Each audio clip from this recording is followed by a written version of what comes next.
The rain pounded against the motel window, each drop a tiny hammer striking glass. I huddled deeper under the thin blanket, my daughter Emma's warm body pressed against mine, her gentle breathing the only comfort in this damp, musty room that smelled of cigarettes and desperation. 3 days. It had been 3 days since I'd grabbed what little I could stuff into a duffel bag, taken my 6-month-old daughter, and fled from the life I'd built in Chicago. 3 days of truck stops, cash-only motions, and looking over my shoulder. 3 days of wondering if I'd made the biggest mistake of my life, or finally done something right. "We're going to be okay," I whispered to Emma, though she slept peacefully, unaware of our precarious situation. Her chubby cheeks were flushed with sleep, dark eyelashes resting against her skin. She looked so much like her father it made my heart ache.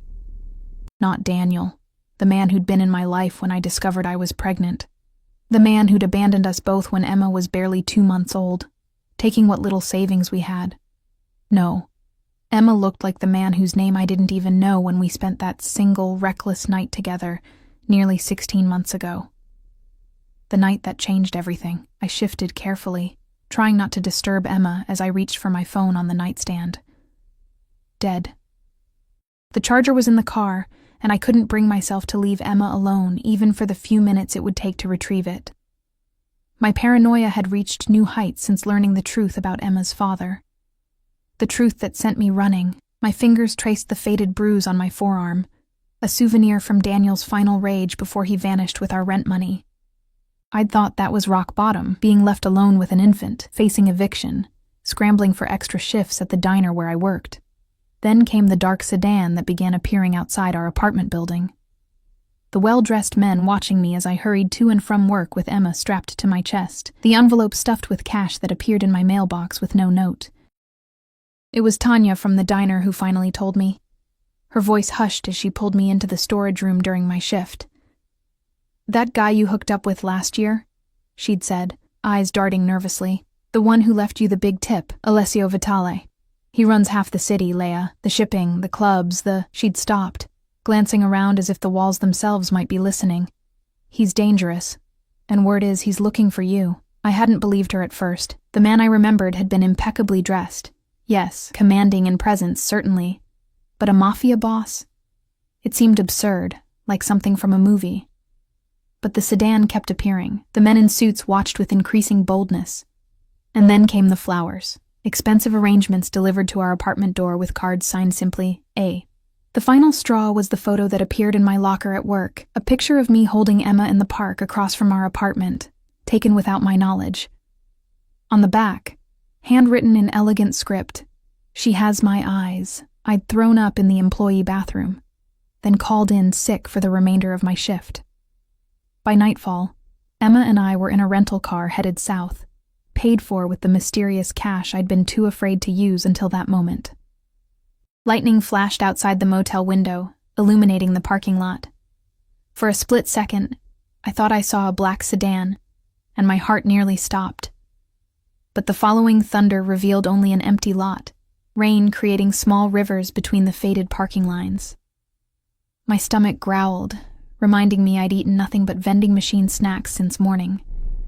The motel had a small attached diner, and though every instinct screamed to stay hidden, I knew I needed real food to keep up my strength.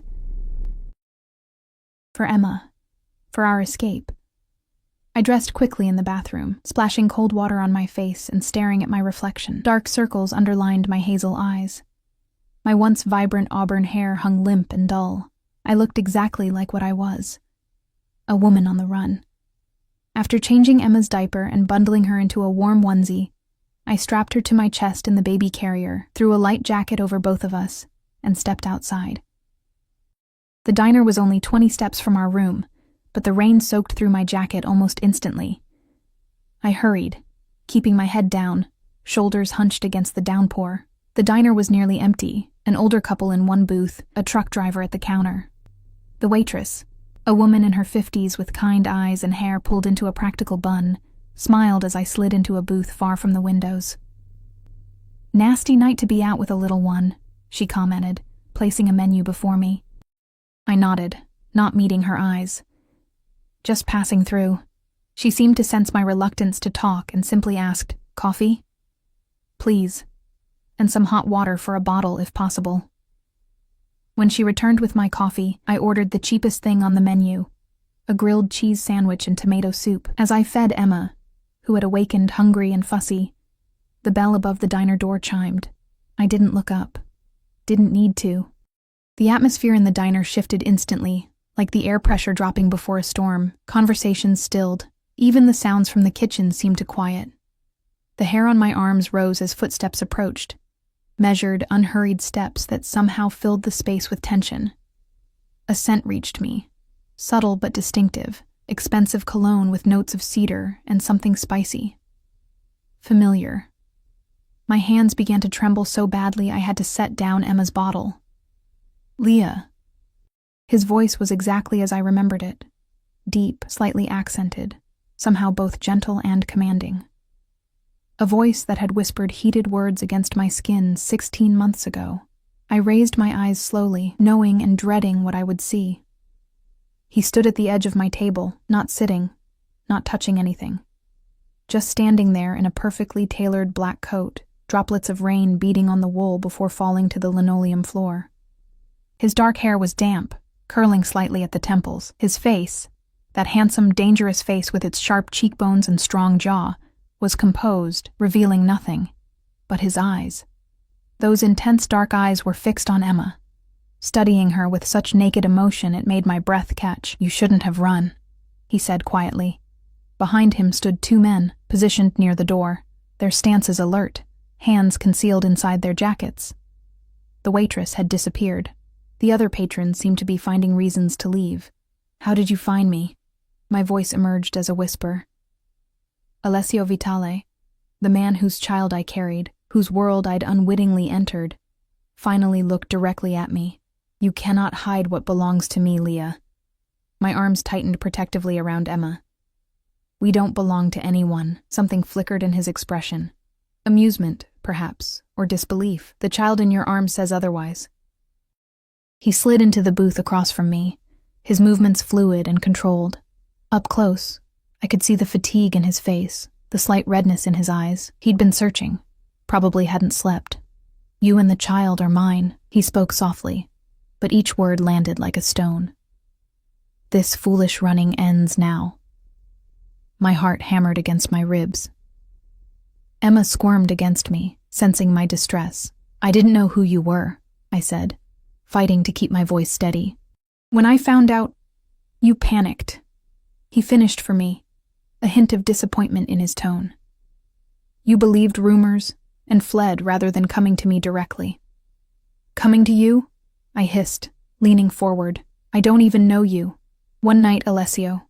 We spent one night together." His eyes darkened. "A night that created a life. My blood, my legacy."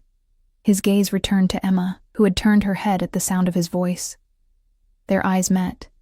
The same shape, the same deep brown with flecks of amber. Something passed between them, a recognition that sent chills through me. "She's beautiful," he said. And for a moment, the dangerous Mafia boss disappeared, replaced by something far more frightening. A father seeing his child for the first time. My soup arrived, delivered by a nervous-looking busboy who scurried away without a word. Alessio pushed it toward me. "Eat. You look exhausted." The normalcy of the gesture, pushing soup toward me as if we were simply a couple having dinner, made the situation all the more surreal. "I'm not going anywhere with you." "Yes, you are." No threat colored his words. He stated it as simple fact. "The question is whether you walk out of here with dignity or need to be assisted." I glanced toward the door, where his men stood watching. The diner had emptied completely now. Even the waitress was nowhere to be seen. "What do you want from us?" I asked, though I already suspected the answer. Alessio leaned back, his gaze never leaving my face. "I want what any man wants when he discovers he has a child. I want to protect what's mine. I want my family under my roof, safe from the dangers of this world." "Family?" I repeated incredulously. "We're not family. You don't even know her name." Something dangerous flashed in his eyes. "Tell me." "Emma," I whispered, hating how intimate it felt to share this with him. Her name is Emma. He reached across the table, not toward Emma, but toward me. His fingertips brushed my cheek so lightly I might have imagined it. Emma and Leia Vitale. I jerked back. That's not our name. His smile was cold. It is now. Outside, lightning cracked again, thunder following immediately. The lights in the diner flickered and Emma began to cry, startled by the noise. Without thinking, I rocked her, making soothing sounds. When I looked up, Alessio was watching us, something possessive and primal in his gaze. You have two choices, Leia, he said softly. Continue running, hungry, afraid, alone, or come with me. Give your daughter the protection of my name, my resources, my power. She will want for nothing, neither will you. And if I refuse, his expression hardened, don't mistake my patience for weakness. I've allowed this game of chase because I wanted to see what kind of mother you are. You've proven yourself resourceful, protective, good qualities, but the game is over. As if on cue, headlights swept across the diner windows as vehicles pulled into the parking lot. More men, more of his people. Emma continued to whimper, hungry and unsettled. I looked down at her tiny face, then back at the man who had helped create her. In his eyes, I saw determination, power, and something else, a longing that matched the ache in my own chest for stability, for safety. One condition, I heard myself say, surprising us both. I'm not your prisoner. If I ever want to leave, you won't. He interrupted, certainty ringing in his voice. If I ever want to leave, I repeated firmly, you let us go. For a long moment he said nothing, just studied me with those penetrating eyes. Then slowly, he extended his hand across the table, palm up, an offer, a contract. We have an understanding, he said, though something in his expression told me he had no intention of ever letting us walk away. My hand hovered above his, trembling. Everything in me screamed that this was wrong, dangerous, a deal with the devil. But Emma was cold and hungry. I was exhausted and out of options. And somewhere, in a place I refused to acknowledge, a part of me remembered the tenderness in this dangerous man's touch 16 months ago. I placed my hand in his fingers closed around mine, warm and strong. You've made the right choice, cara mia, he murmured. Now come. It's time to go home. As he helped me from the booth, his hand at the small of my back, I knew with absolute certainty that I had just changed our lives forever. For better or worse, Emma and I now belonged to Alessio Vitale, the Mafia boss who'd claimed us both with 5 simple words that echoed in my mind like a prison sentence. You and the child are mine. The drive from the motel was a blur of rain-slicked roads and silent tension. I sat in the back of a sleek black SUV, Emma cradled against me, Alessio beside us. His men had retrieved my meager belongings from the motel room, and my rental car had been taken care of, whatever that meant. 2 other vehicles flanked us, one ahead, one behind. A mobile fortress protecting the Mafia boss and his newly claimed family. Neither of us spoke as the miles passed. I stared out the window, watching unfamiliar towns give way to darkened countryside. Emma had fallen asleep, her tiny fingers curled around one of mine. Occasionally, I felt Alessio's gaze on us, studying, assessing, but I couldn't bring myself to meet his eyes. My mind raced with questions and doubts. Had I made the right decision? Was I trading one form of danger for another? We're heading to my estate outside of Chicago, he finally said, breaking the heavy silence. It's private, secure, I nodded stiffly, still not looking at him. How long have you known? About Emma. 3 months. His voice was low, controlled. One of my associates saw you with her at a hospital. He noticed the resemblance. I remembered that day. Emma had a high fever, and I'd been frantic with worry. I hadn't noticed anyone watching us. And you've been following me since then? Protecting you, he corrected. Learning about you. About her. Daniel Mercer's desertion presented an opportunity. I had planned to approach you more gradually. The casual mention of Daniel's full name sent a chill through me. What else did he know about my life? Did you have something to do with Daniel leaving?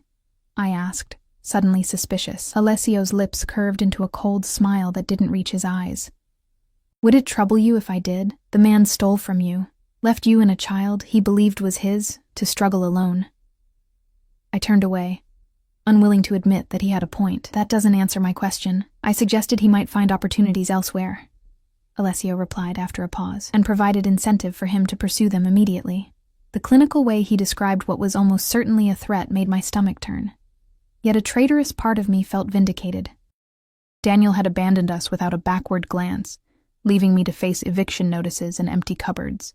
You should have come to me when you discovered you were pregnant, Alessio said, a hint of accusation in his tone. I finally looked at him, disbelief warming my veins. I didn't know your last name, let alone who you really were. You never contacted me after that night. What was I supposed to do? Put up flyers around Chicago? Seeking well-dressed mystery man from hotel bar. Something like regret flickered across his features. An oversight I've come to regret. That night was unexpected. I was in Chicago for business, not pleasure. I remembered that night clearly, the upscale hotel bar where I'd been covering a shift for a sick coworker. Alessio sitting alone at the corner of the bar, watching everyone who entered with calculated attention. How his focus had shifted entirely to me when I'd approached to take his order. The electricity that had sparked between us with each glance, each accidental brush of fingers as I served his drinks. You pursued me, I reminded him quietly, his eyes darkened with remembrance. And you responded. Heat crept into my cheeks at the memory of how eagerly I had indeed responded, accepting his invitation to sit with him after my shift ended, listening, captivated, as he spoke of Italy, art, and philosophy. I'd been drawn to his intensity, his complete attention when I spoke, as if my mundane life as a struggling bartender somehow fascinated him. When he'd invited me to his room, I'd said yes without hesitation, throwing caution aside for one night of passion, with a stranger whose name, Alessio, just Alessio, rolled off my tongue like honeyed wine. The SUV slowed, turning onto a private road flanked by tall iron gates that opened automatically as we approached. Security cameras tracked our progress, and I glimpsed armed guards positioned discreetly among the trees that lined the winding driveway. Welcome to Villa Vitale, Alessio said as the estate came into view. The house, mansion, really, rose from the darkness like something from another world. Stone and glass formed a modern fortress, lights glowing warmly from within.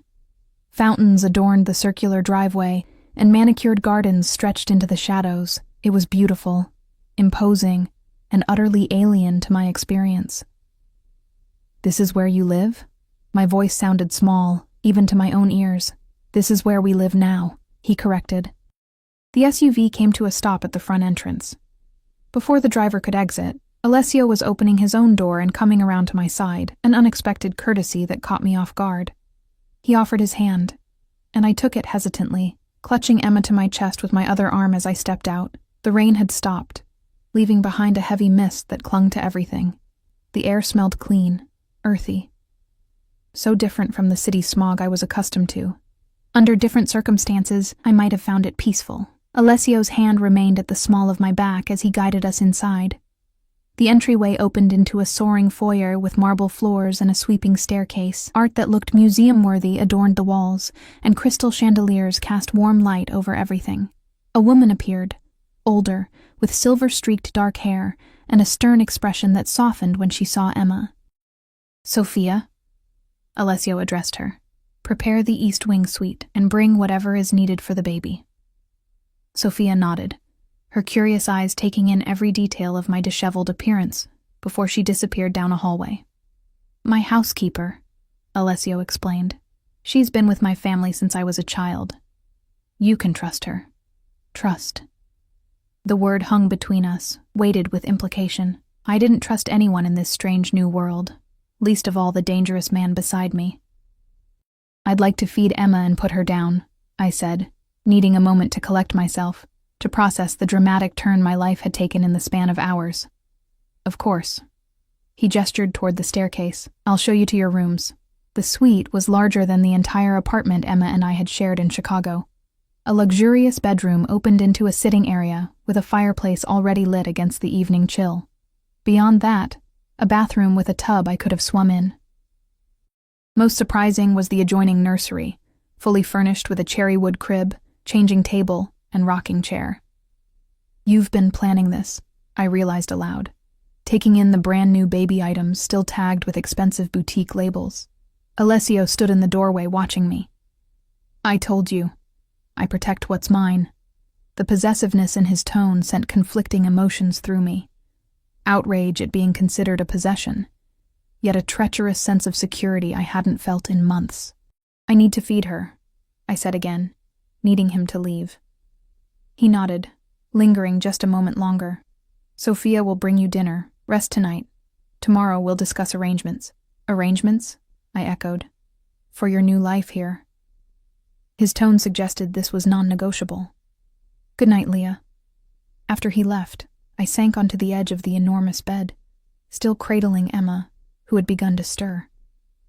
The reality of my situation crashed over me in waves.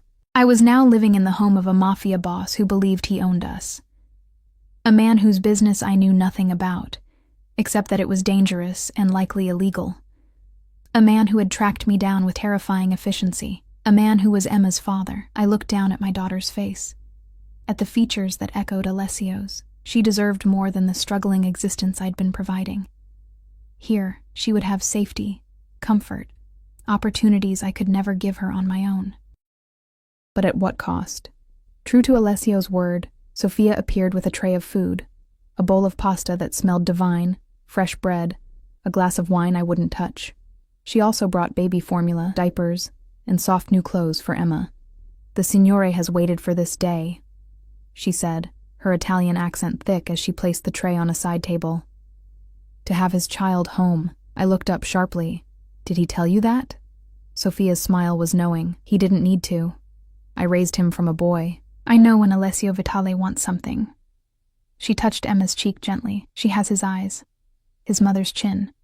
After she left, I fed and changed Emma, marveling at how contentedly she settled into the luxurious new crib, surrounded by softness she'd never known. I ate mechanically, the pasta flavorful but tasteless to my anxiety-numbed tongue, and then took a long, hot shower, washing away days of fear and flight. Clean, dressed in silk pajamas Sophia had provided, I stood by the window, looking out at the moonlit grounds. Somewhere beyond the manicured gardens and ornamental pools lay gates, guards, the boundary between this gilded cage and freedom. I wondered if I would ever cross that threshold again of my own volition. A soft knock at the door startled me. When I opened it, I found not Alessio, but a different man. Tall, lean, with observant eyes that assessed me in one quick sweep. "Marco Russo," he introduced himself with a slight nod. "Head of security. I wanted to introduce myself and provide this." He extended a cell phone, programmed with necessary contacts.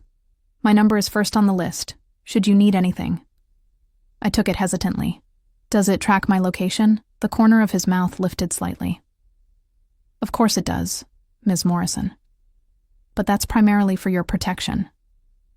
He glanced past me toward the nursery. "The boss has made your safety and the child's his highest priority." "Does everyone in his organization know about us now?" Marco's expression gave nothing away. "Only those who need to. The boss values privacy, especially regarding family." The way he emphasized the word family made it clear that's what I was now considered, whether I accepted it or not. After he left, I checked on Emma one last time, then slipped into the massive bed, sinking into luxury that should have been comforting but only intensified my sense of unreality. I lay awake for hours, mind racing with escape plans I knew were futile, alternatives that didn't exist. Eventually, exhaustion claimed me, and I fell into a deep sleep.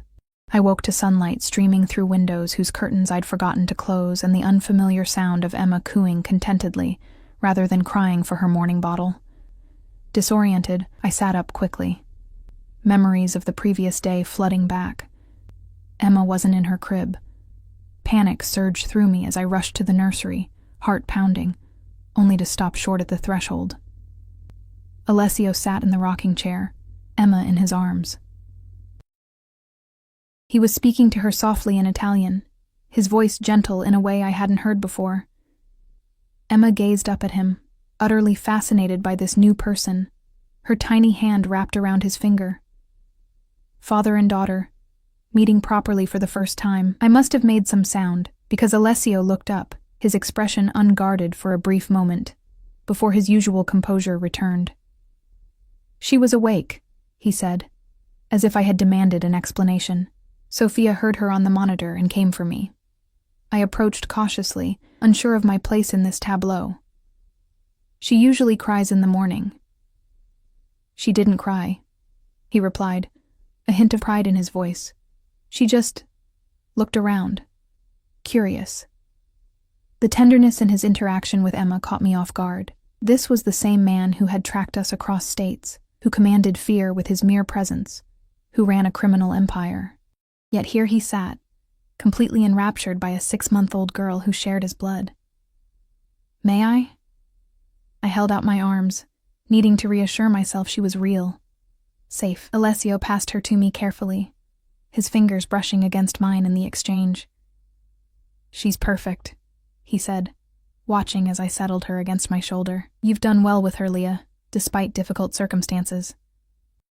The unexpected praise warmed something inside me, a starved place that had received little validation in months of struggling alone. We need to talk, he continued, rising from the chair with fluid grace, about expectations, arrangements, your place here. The warmth evaporated. My place? His dark eyes held mine. Your future. Emma's future. Our future together. You said if I ever wanted to leave. And I meant it, he interrupted smoothly. But I think you'll find that staying offers advantages worth considering.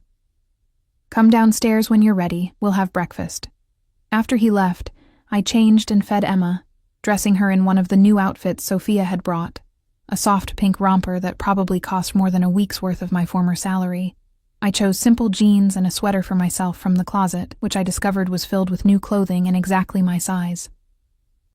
The thoroughness of Alessio's preparations unsettled me deeply. Downstairs, I followed the sound of voices to a sun-drenched breakfast room where floor-to-ceiling windows overlooked a stone terrace and gardens beyond. Alessio sat at the head of a glass table, speaking in rapid Italian to a man whose expensive suit and alert posture marked him as something more than a household employee. They fell silent when I entered, Emma in my arms.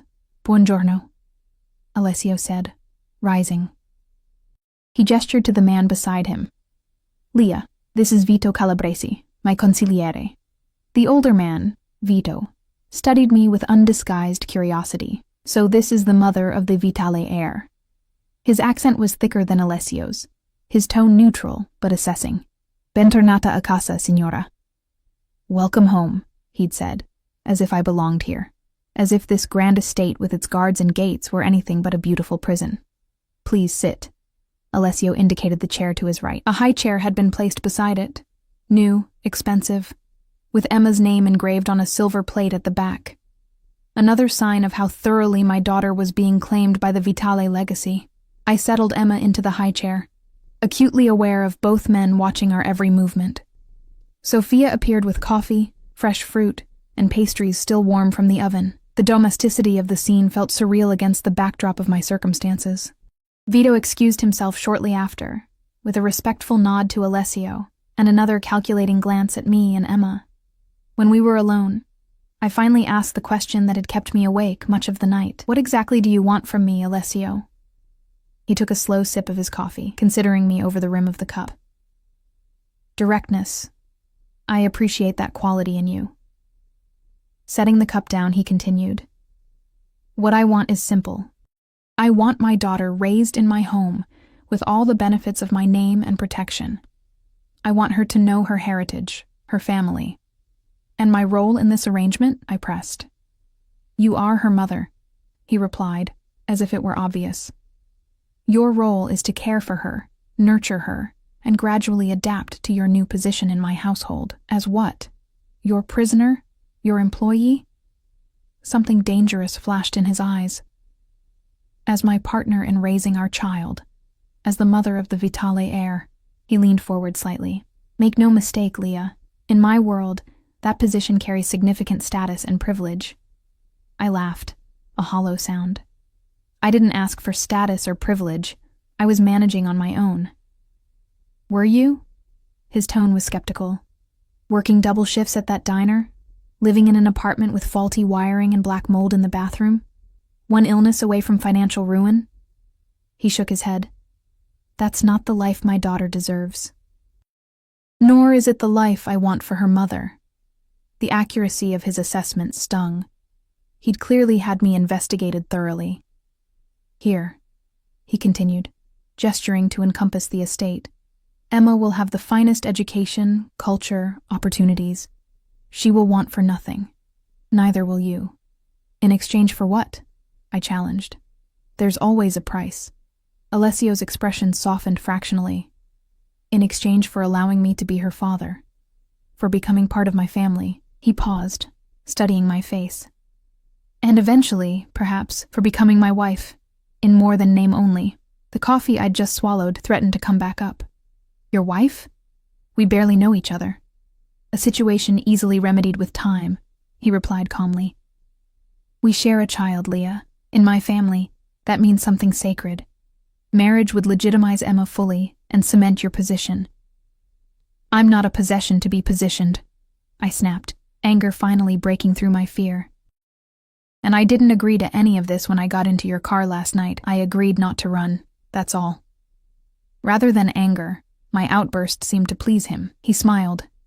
A real smile that transformed his severe features into something dangerously attractive. Passion. Another quality I admire in you. It's what drew me to you that night at the hotel. Heat rushed to my cheeks at the memory his words evoked. I looked away, focusing on Emma, who was happily mashing a piece of banana between her fingers. I won't be forced into marriage, Alessio. Not even for Emma's security. Force has never been my intention, he said, his voice softer now. I prefer willing participation in all aspects of my life. The subtle emphasis sent an unwelcome shiver down my spine. For now, I ask only that you stay, that you give this arrangement a chance.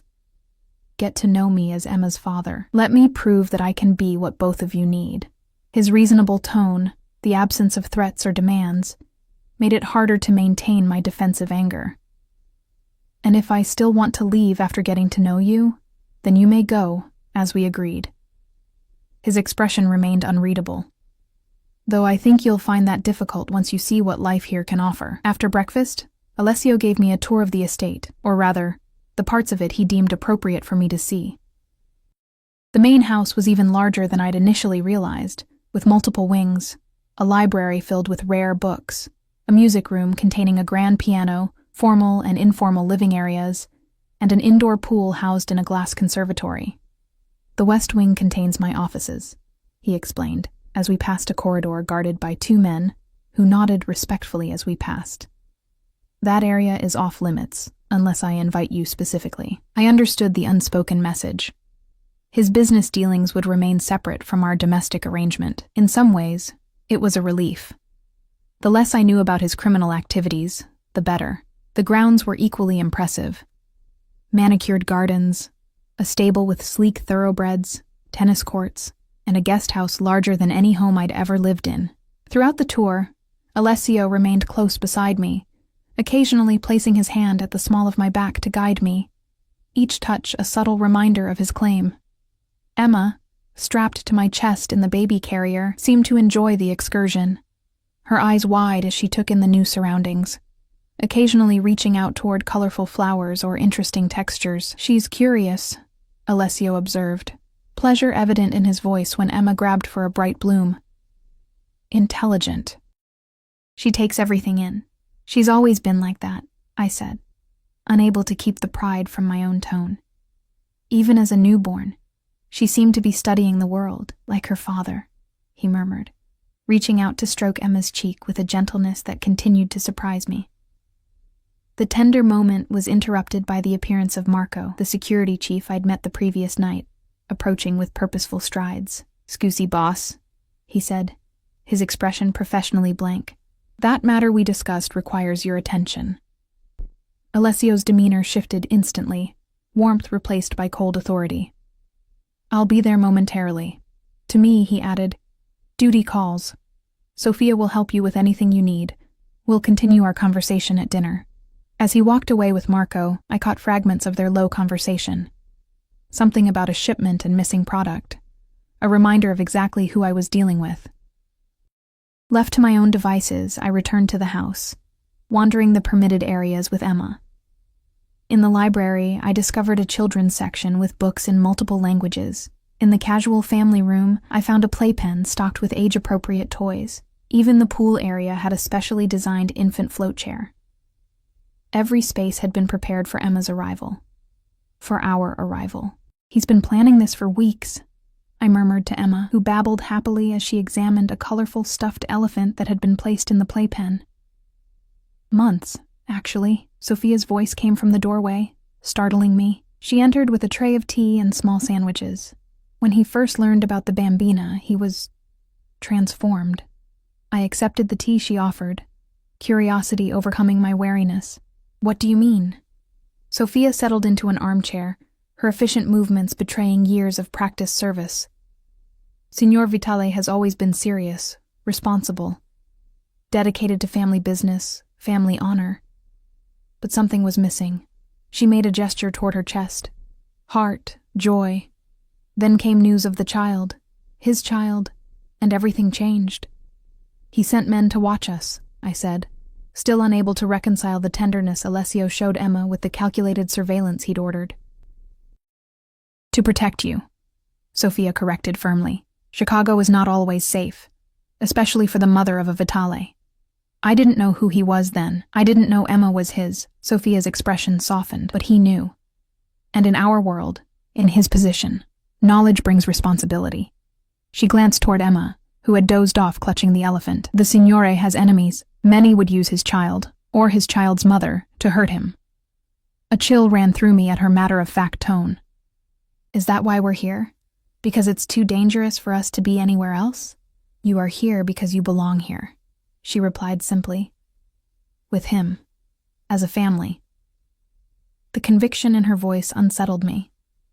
"We're not a family, Sophia. We're strangers connected by one night and its consequences." She smiled knowingly. "Families begin somewhere, no? Some begin with arranged marriages, some with politics, some with love at first sight. Yours began with passion and now continues with a child. Not so unusual in our history." Our history. The casual inclusion of me in the Vitale legacy was presumptuous, yet I couldn't deny the reality. Emma was a Vitale, whether I accepted it or not, and as her mother, I was inextricably linked to this world now. "Tell me about him," I found myself asking. "Who is he really?" Sophia considered this, her weathered hands smoothing her apron. "Alessio was born to responsibility. His father, God rest his soul, was a hard man, traditional, demanding. When he died 5 years ago, Alessio took control of everything at just 27. He expanded the legitimate businesses, shipping, real estate, the nightclubs, made peace with old enemies, modernized." She carefully avoided mentioning the illegal aspects of the Vitale empire. I noticed. "And personal relationships?" I pressed, needing to understand the man who now controlled my life. Sophia's expression grew guarded. "There have been women, of course. A man in his position, but no one significant, no one he brought home." Her eyes met mine directly, "until you." The implication hung in the air between us.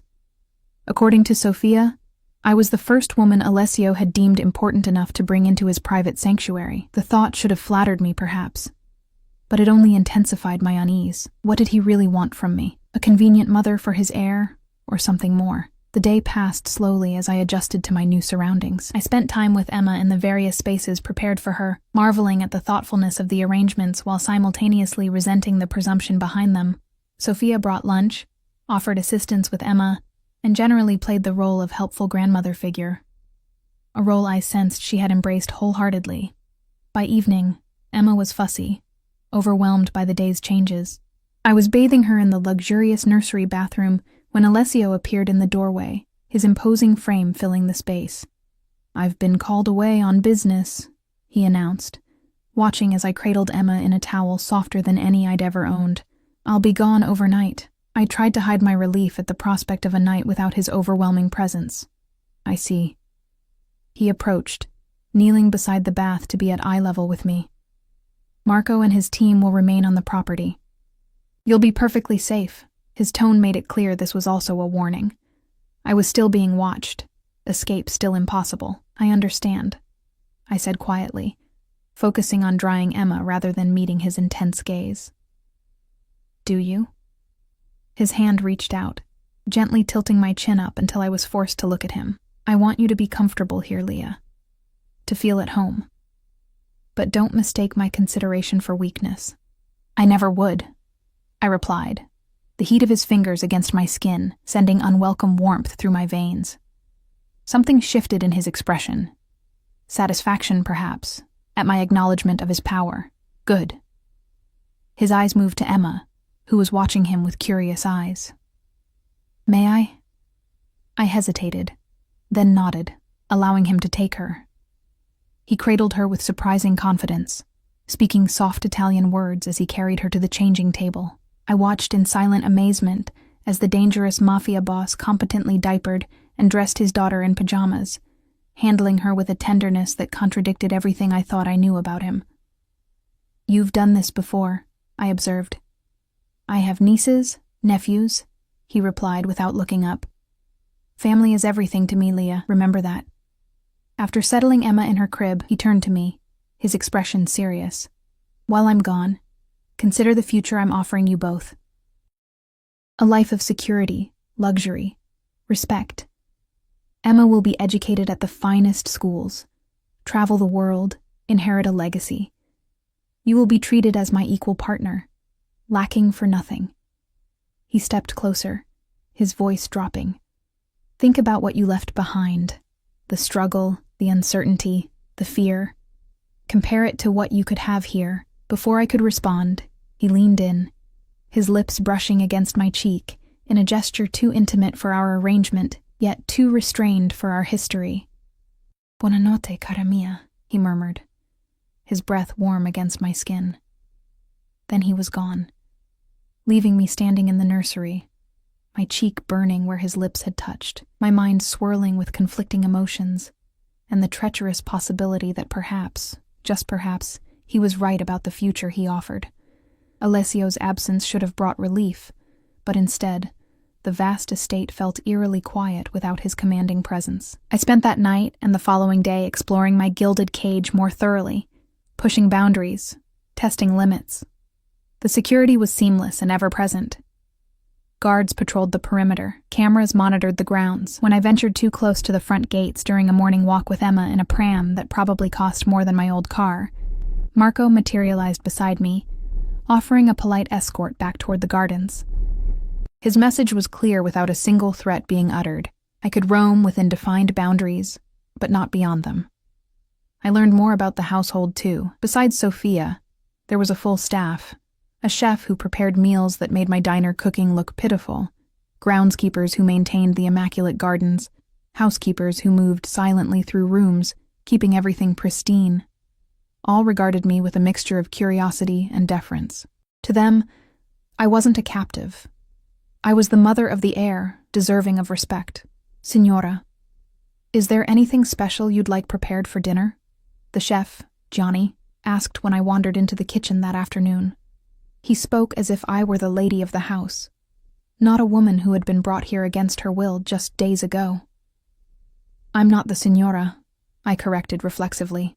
Johnny exchanged a glance with Sophia, who was preparing a bottle for Emma. As you wish, he said, though his tone suggested he considered this a temporary semantic detail. But my question remains. What would you enjoy for dinner? The normality of the question, so mundane, so domestic, nearly broke me. Tears threatened, and I blinked them back furiously. Whatever you'd normally prepare is fine. That evening, alone in the formal dining room with Emma dozing in a bassinet beside me, I picked at an exquisite meal while contemplating my situation. The reality was setting in. Alessio Vitale had claimed us both, and he had the power to enforce that claim indefinitely. My only choices were to accept my new reality, or to fight it and risk what, exactly? What would he do if I continued to resist? Sophia entered as I was finishing, Emma beginning to stir with hunger. "The signore called," she announced. "He will return tomorrow morning. He asked after you both." I nodded, lifting Emma from the bassinet. "Did he say anything else?" Sophia hesitated, then, "He said to tell you he's arranged a surprise. Something to make you feel more at home. A surprise. From a man who had effectively kidnapped me and my child. The incongruity might have been amusing under different circumstances." "Thank you, Sophia," I said, cradling Emma against my shoulder as she began to fuss. The older woman watched me with knowing eyes. "You fight yourself, signora. I see it. The resistance, but also the curiosity. The fear, but also the attraction." Heat flooded my cheeks. "You're mistaken. I raised Alessio from a boy. I've worked for the Vitale family for 40 years, she replied, unperturbed by my denial. "I know what I see." I returned to my suite, unsettled by Sophia's perception. Was I truly fighting my own feelings? Did some part of me want this strange new life Alessio was constructing around us? The memory of our night together 16 months ago rose unbidden. His intense focus on my pleasure, the way he'd whispered my name against my skin, how completely he'd made me feel desired, valued. One night that had branded itself into my memory even before I knew its consequences. That was just physical, I told myself firmly as I prepared for bed. Attraction, chemistry, nothing more. But Sophia's words lingered, and I slept fitfully, dreams filled with Alessio's dark eyes and commanding presence. I woke to the sound of Emma's contented babbling, and sunlight streaming through windows whose curtains I'd forgotten to close. For a moment, I thought perhaps Alessio had returned and was with her, as he had been yesterday morning. But when I entered the nursery, I found Emma alone in her crib, playing with the mobile above her head, a custom creation of crystal stars and moons that caught the light in prismatic rainbows. After feeding and dressing her, I carried Emma downstairs, following the scent of coffee to the breakfast room. I stopped short in the doorway, my breath catching. Alessio sat at the table, reading something on a tablet, a cup of espresso at his elbow. But it wasn't his presence that stunned me. It was the other person seated across from him. "Tanya!" I gasped. My friend from the diner looked up, her familiar face breaking into a relieved smile as she jumped up and rushed toward me. "Leah! Thank God you're okay." She embraced me awkwardly, mindful of Emma between us, then pulled back to scan my face. "Are you all right? When you disappeared, I was so worried. And then these men came asking questions, and I'm fine," I assured her, though the word felt inadequate for my complicated situation. I glanced at Alessio, who watched our reunion with calculated interest. "What are you doing here?" "Mr. Vitale sent a car for me this morning. Said you needed a friendly face." Tanya's eyes darted nervously to Alessio, then back to me. "He offered me a job here, as your assistant," he said, "to help with Emma and keep you company." I turned to Alessio, understanding dawning. This was the surprise Sophia had mentioned. He'd brought my only real friend to the estate, ostensibly as comfort for me, but more likely as another way to ensure I stayed. Tanya's presence was both a gift and a subtle threat. See how generous I can be. See how easily I can find the people who matter to you. "You look surprised, Kara," Alessio said, rising from his chair with fluid grace. "Sophia mentioned you seemed lonely. Ms. Chen was most concerned about you when we spoke. It seemed a mutually beneficial arrangement. You offered her a job?" I kept my voice carefully neutral, aware of Tanya's curious gaze bouncing between us. "With considerable compensation and accommodations in the guest house," he confirmed, approaching to place a light kiss on my cheek in greeting. The casual intimacy of the gesture, performed in front of Tanya, sent heat flooding my face. "Good morning, Emma," he added, his voice softening as he addressed our daughter. Emma responded with a happy gurgle, reaching for him with pudgy hands. Without hesitation, I transferred her to his arms, watching as his severe features transformed with genuine pleasure. "You've had breakfast?" he asked Tanya, who nodded quickly. "Yes, thank you, Mr. Vitale. Everything's been very generous." "Alessio, please," he corrected smoothly, though I noted he didn't extend the same familiarity to her that his tone suggested when he addressed me. "Leah, eat. You must be hungry." We have much to discuss today." The command was gentle but unmistakable. I sat, accepting the coffee Sophia appeared to pour, while Alessio continued holding Emma, speaking to her softly in Italian. The domestic tableau felt surreal. A mafia boss cradling his infant daughter, while his effectively kidnapped baby mama sat across from her friend, who had been brought in as an unwitting jailer. "I'll give you two some time to catch up," Alessio said after a few minutes, transferring Emma back to me. "Tanya, Sophia will show you the grounds and your accommodations after breakfast. Leah, I'll find you in the library at 11. There are matters we need to discuss." After he left, Tanya leaned forward, lowering her voice despite the fact that we were alone. "Leah, what the hell is going on? One minute you're taking extra shifts to make rent. The next you're living in a palace with freaking Alessio Vitale, and he's acting like he owns me," I supplied grimly. "Like he's your husband," she corrected, eyebrows raised. "And Emma's father," I sighed, setting Emma in the high chair where Sophia had left a teething biscuit for her. "He is Emma's father. That night last year at the Palmer House Hotel, that was him." Tanya's eyes widened. "The guy who left the crazy tip? Holy shit, Leah. You never told me it was Vitale." "I didn't know who he was," I admitted. "Not until you told me that day at the diner. That's why I ran. I was scared." "But he found you." It wasn't a question. I nodded. 3 nights ago, he just appeared, said Emma and I belonged to him, that we were coming home. I swallowed hard. "I didn't have a choice, Tanya. He had men everywhere." Tanya reached across the table, squeezing my hand. "Are you okay? Has he hurt you? Because job or no job, I'll help you get out of here if—" "He hasn't hurt us," I interrupted. "Just the opposite.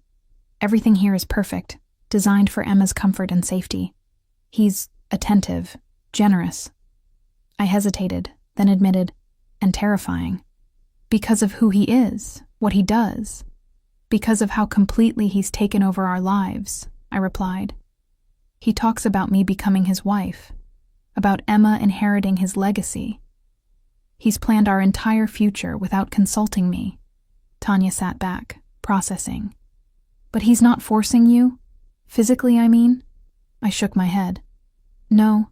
He says he wants my willing participation, that I'm free to leave if I choose."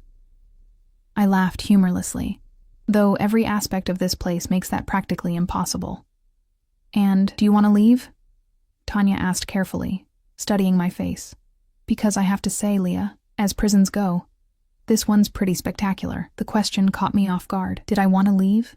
Return to struggling paycheck to paycheck, worrying about Emma's future, fearing what might happen if we got sick or couldn't make rent? "I want a choice," I said finally. "I want to stay because I decide to, not because I'm manipulated into it." Tanya nodded slowly. "That's fair. But maybe see where this goes. I mean, the guy clearly wants you both in his life, and Emma deserves to know her father, right?" Before I could respond, Sophia appeared to show Tanya the grounds and her new accommodations in the guest house. Left alone with Emma, I considered my friend's perspective. Was I being unnecessarily resistant? Would giving this arrangement a genuine chance be so terrible? At 11, I found Alessio in the library as instructed, Emma napping peacefully in the pram I'd wheeled in. He stood by one of the tall windows, speaking quietly on his phone, his back to me. The morning sunlight silhouetted his powerful frame, reminding me of the first time I'd seen him in the hotel bar, commanding, magnetic, dangerous in ways I couldn't then define. He ended his call as I entered, turning to face me. "Thank you for coming." As if I had a choice. "You said we needed to talk." He gestured to a seating area where a tea service had been arranged.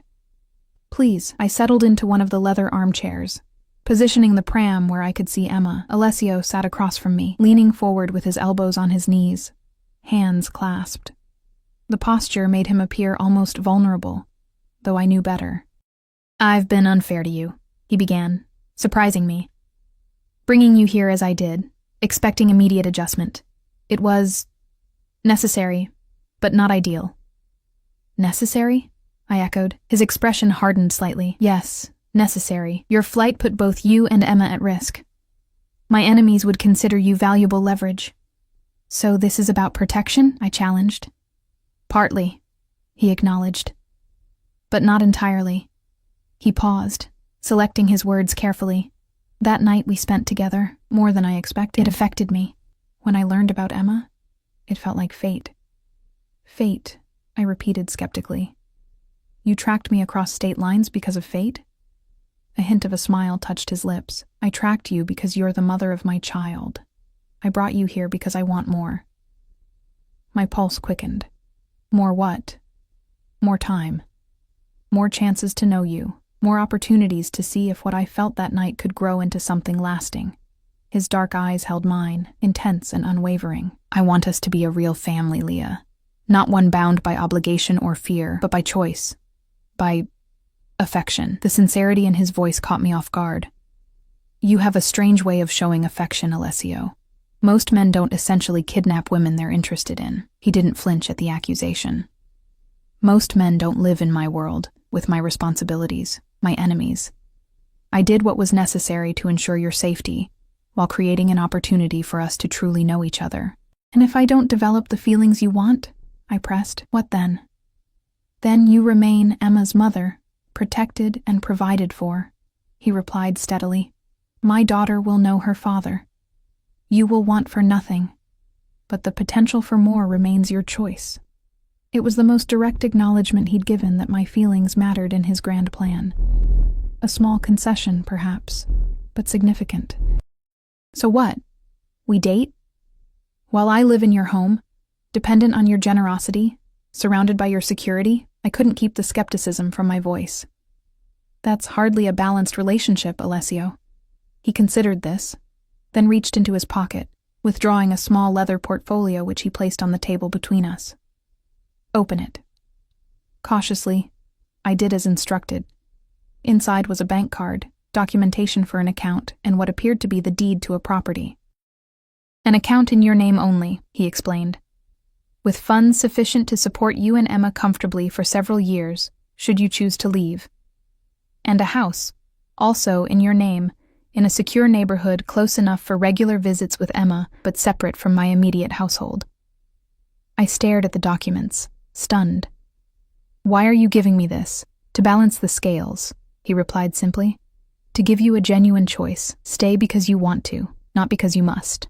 The gesture was unexpected and oddly moving.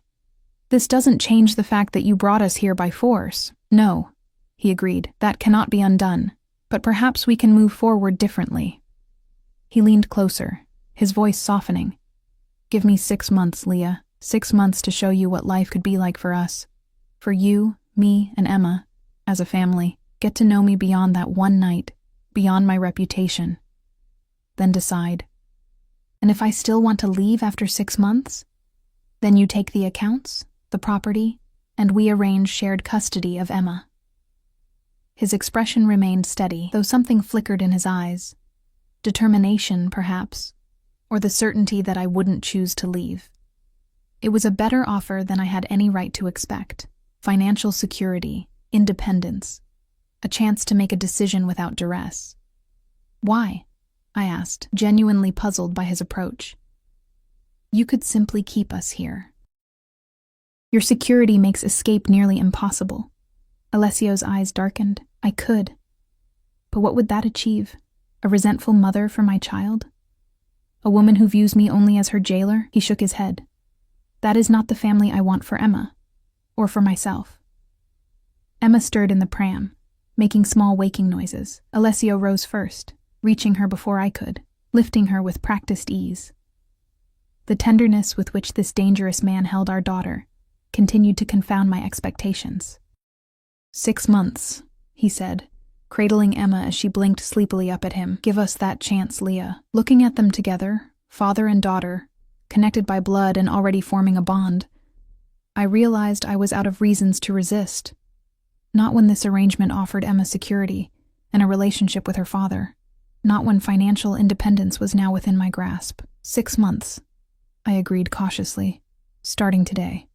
His smile, genuine, transformative, caught me off guard. For a moment, I glimpsed the man beneath the Mafia boss, the father beneath the fearsome reputation. It was that man who had captured my attention 16 months ago in a hotel bar, who had made me feel like the only woman in the world for one unforgettable night. "You won't regret this decision," he said, transferring Emma to my arms with a gentleness that belied his strength. As our hands brushed in the exchange, that familiar spark of electricity shot through me. The chemistry that had never quite died, despite everything. I pulled back quickly, unwilling to acknowledge the reaction.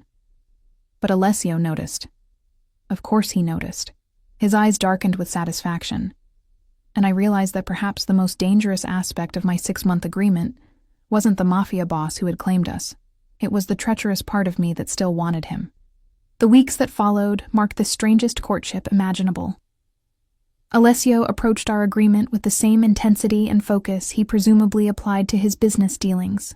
Each day brought some new gesture, some effort to integrate me further into his life, while respecting the boundaries I'd established.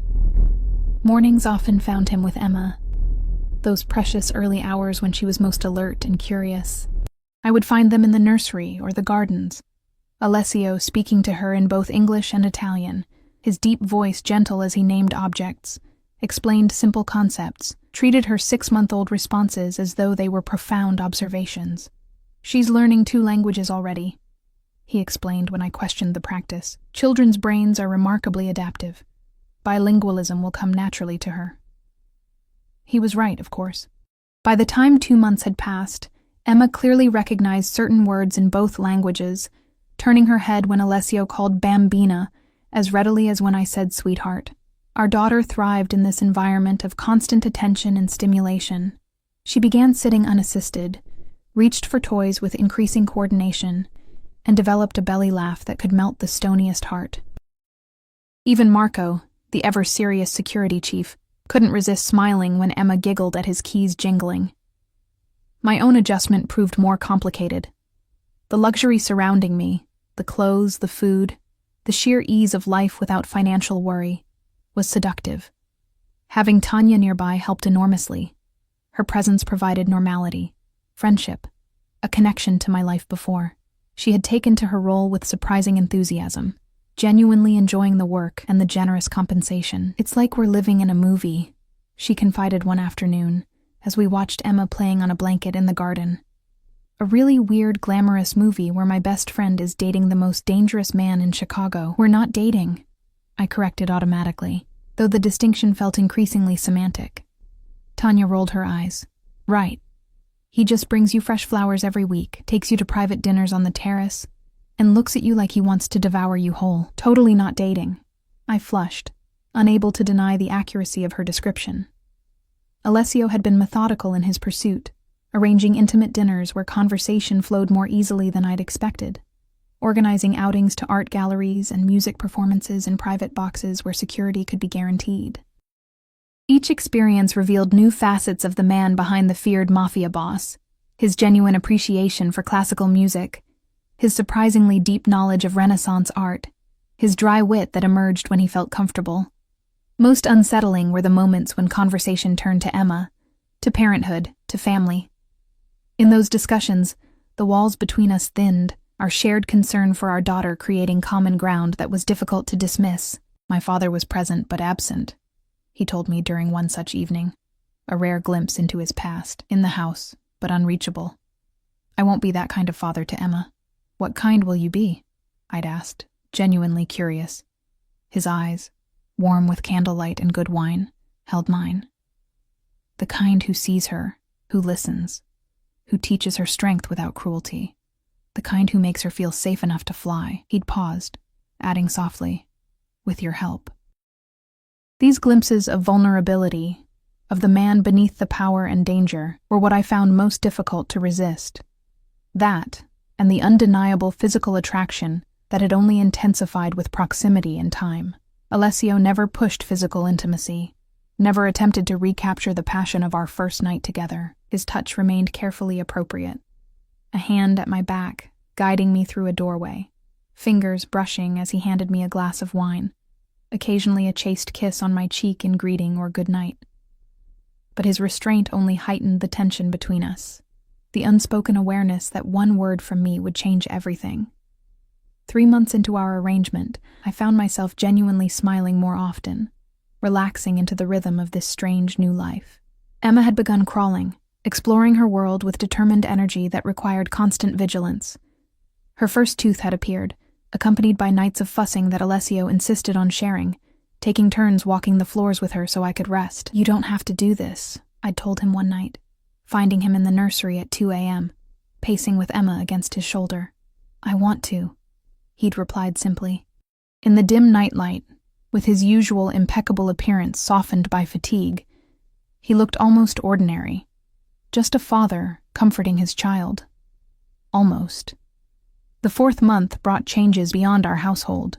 Alessio began including me in certain social functions, carefully selected gatherings where his associates and their wives welcomed me with curious deference. At these events, Alessio was openly affectionate, his arm around my waist, introducing me with pride as Emma's mother, with a tone that implied much more. "They all think we're together," I observed after one such evening, as we returned to the estate in his car. "Aren't we?" he countered, his eyes reflecting the passing streetlights, perhaps not in every way, but in the ways that matter most. I couldn't argue.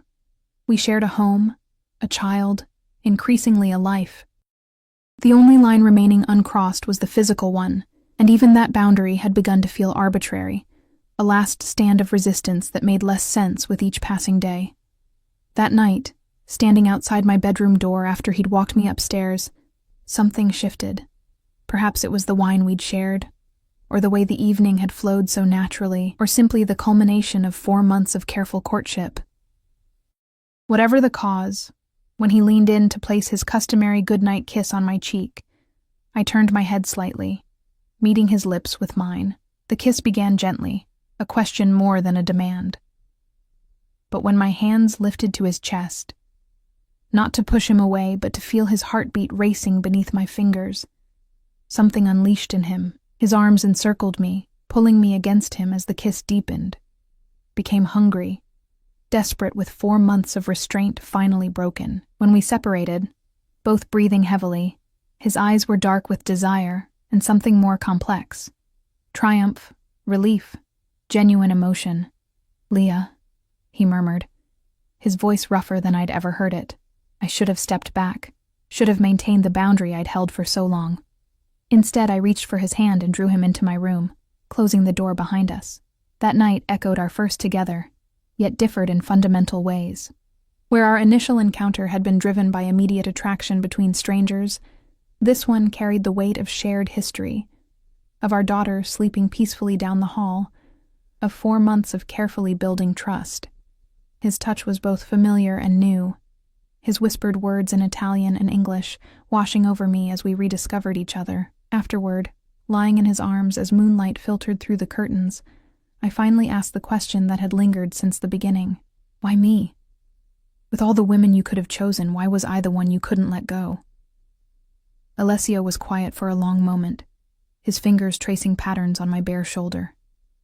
"That night at the hotel," he finally said, "I was there for business, a meeting that ended badly. I was angry, preoccupied.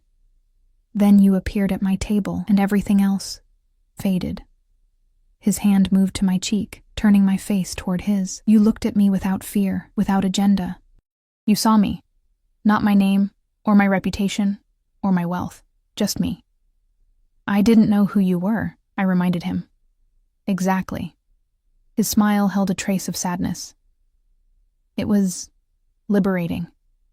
When I learned about Emma, it felt like a second chance I didn't deserve but desperately wanted, a chance for something real." The sincerity in his voice, in his eyes, undid something in me, the last knot of resistance, perhaps. I realized with startling clarity that I was falling in love with Alessio Vitale, not despite who he was, but because of the man I'd discovered beneath the fearsome exterior. The final 2 months of our agreement transformed our household. Alessio moved into my suite, though he maintained his separate office and occasionally spent nights away on business I still knew little about. True to his word, he kept the darker aspects of his world away from Emma and me, creating a sanctuary within the larger fortress of his estate. Emma's first birthday approached, and with it, the end of our 6-month arrangement. The date loomed with unspoken significance. Would I choose to leave, Take the financial security Alessio had provided and establish a separate life? Or would I stay, fully embracing this family we'd created? The decision crystallized one evening in late autumn. Emma had taken her first unsteady steps that afternoon, tottering from my hands to Alessio's outstretched arms, both of us cheering her accomplishment with ridiculous enthusiasm. After she'd been put to bed, exhausted from her new mobility, Alessio and I stood on the terrace, watching the sunset paint the gardens in gold and amber. 6 months are almost up, he said quietly, his arm around my waist. I leaned into him, feeling the solid warmth of his body against mine. Yes. Have you decided? His voice remained steady, but I felt the tension in his shoulders. Turning to face him, I studied the face that had become so dear to me. The strong lines, the penetrating eyes that softened when they looked at Emma, the mouth that could issue deadly commands or whisper tender words against my skin. I thought of the man who had pursued me across state lines, who had claimed us with possessive certainty, who had then shown the patience and wisdom to step back and give me a genuine choice. I'm staying, I said simply. We're staying. The relief that washed over his features was almost painful to witness. You're certain? The house, the accounts, they're still yours, regardless. I don't need them, I replied. I'm choosing this. Choosing you. He drew me closer, his forehead resting against mine. I have something to ask you, then.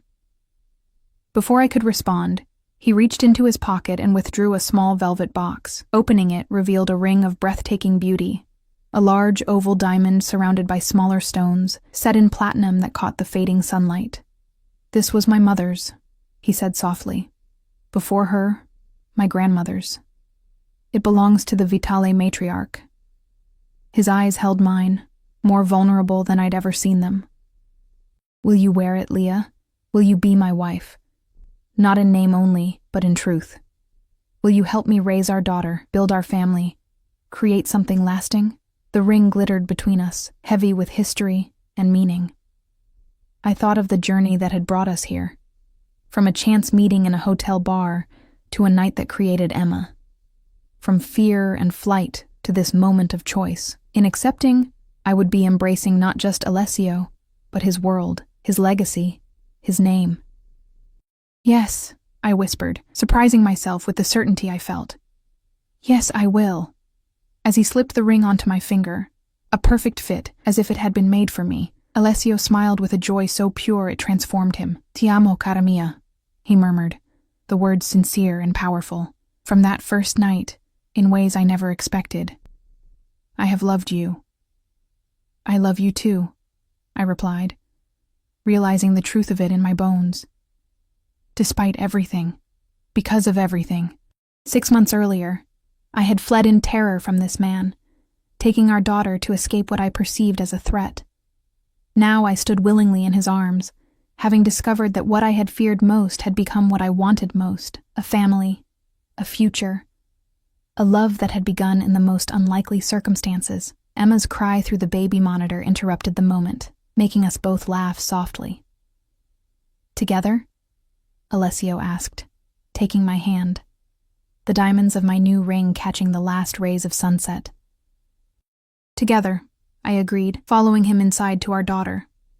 As we entered the nursery where Emma stood in her crib, arms outstretched toward us, I realized that what had begun as captivity had transformed into the freest choice I'd ever made. The Mafia boss who had once claimed us with cold authority, "You and the child are mine," had earned those words in ways neither of us could have imagined. Now, as Emma babbled happily, reaching for both her parents, I understood the truth. We were his, yes, but more importantly, he was ours.